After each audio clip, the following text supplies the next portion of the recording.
I think the discussions on how all ICE agents have little dicks is a great time for us to talk about that not all power corrupts, and that there are little would-be authoritarian leaders among us all the time if they had access to gaining followers, if they had the charisma and the money to do it. So I'm a social class researcher. I research the unwritten rules of work for the working class and neurodivergence, those invisible barriers that gatekeep people from having access to money and leadership positions. So in general, I am interested in power and cultural norms, right? And so I'm asked all the time, does power corrupt? And I even not asked, but told constantly, well, anyone would do it. Well, anyone would do it. Well, anyone would do it if they had the money, if they had the option.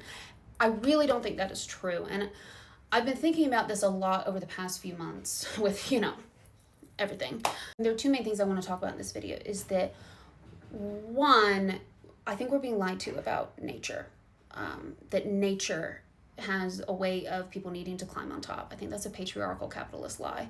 And then two, I also think that people who are abusers are going to abuse wherever they feel they have power, wherever they feel they have control over, and that is usually taken out on their partner and children.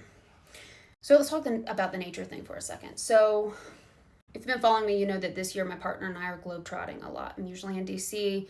He's English. There's a lot going on there. We can talk about that another time. But I've been spending a lot of time in jungles and forests in the last month. And something that I've been reminded of is how symbiotic nature is, how roots grow around the rocks, and how many of the trees and the ferns and the moss and everything rely on each other and are not a threat to each other, but actually need each other to survive. And that's so different from what we're told is just natural, which is stepping on other people to get more.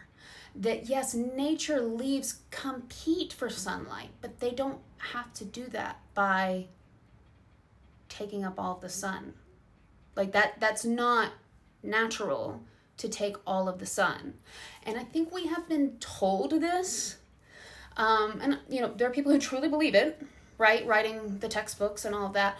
But I think we've also been told this because it justifies corruption. It justifies when we see people with insane, ungodly amounts of money and power, that when they do something negative, we just say, yeah, that's normal, we don't do it, right? No. And it also normalizes, and I have to work on this a lot with my clients, it normalizes the idea that anyone who has power and influence is bad, when instead we have normalized bad behavior, aligning it with power and influence, and with seeing those as leadership skills and risk management and making tough decisions, while it literally destroys us in the earth. So there's that. And then there's also, like I said, part two, people who want to be abusive are abusive in whatever spheres we're within. And let's be honest, and let me first say, my mom works in a prison. Okay? So I'm not all, but let's be honest, we know that there are certain fields that are known for having higher rates of domestic abuse.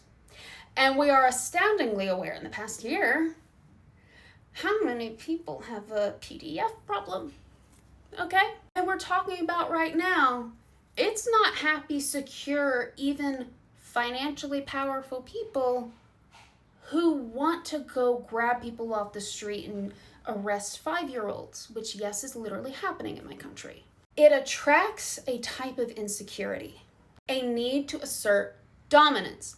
And that's what patriarchy is. It tells men that they're only value and that to be manly, they have to assert dominance. And when you don't have real power, when you don't have real influence, you look for something weaker than you to tell you that you're big. And in an era in America where a lot of women, not all, especially with my skin shade, but where a lot of women are not partnering with men, because that used to be what made you feel like a big man, right? Was bossing around your wife, maybe harming your children. So if you don't have that, or even if you have it and it just doesn't make you feel big enough down there, then yeah, someone who isn't a citizen is also someone to punch down on. Because you say, oh, crime, whatever, cool, then the issue is crime. The issue isn't a group of people, because if you really cared about crime, there are 34 felonies at the top of our leadership chain to discuss. There's all the white-collar crime and massive organizations to discuss.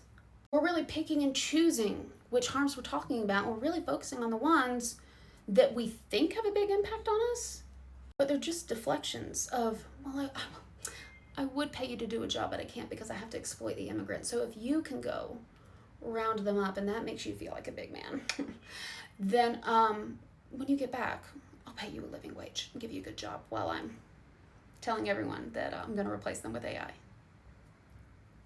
So we do know that certain types of positions feed off that insecurity. And I think working class men, working class white men, can be especially susceptible to this because you have that double. You have the patriarchy telling you need dominance, you have white supremacy telling you need dominance, and you don't have the class privilege that you're seeing other men who look like you have, and people are mad at men who look like you because most people in power do look like you, but you're not one of them. And I was recently, when my partner and I were in Egypt, we were with a group from his graduate school. And my partner is the exception. He is the first gen. He was a refugee. And so we were around a lot of people who were like continuing wealth, continuing generations of wealth. And I noticed, being the American white woman researcher, that a lot of them were sitting like on a boat, like with their leg like crossed and like their hands on it. And they were not gay, not all of them. But in that, I just whispered to my partner, I was like, you see this? In the United States, especially where I'm from, like rural South, that would be like fruity. And he was like, what? I was like, it is, because you make up rules for masculinity when you don't have the financial means to have the control that you were told you're supposed to have. Like when you don't have the power and influence, you have to come up with other ways that make you feel like you have it. And that's to not be feminine and doing things like manspreading instead of crossing your legs. But for men who actually have power and resources, they can make some of their own rules. And when they're terrible fucking people, they make really terrible rules. So, just throwing that out there.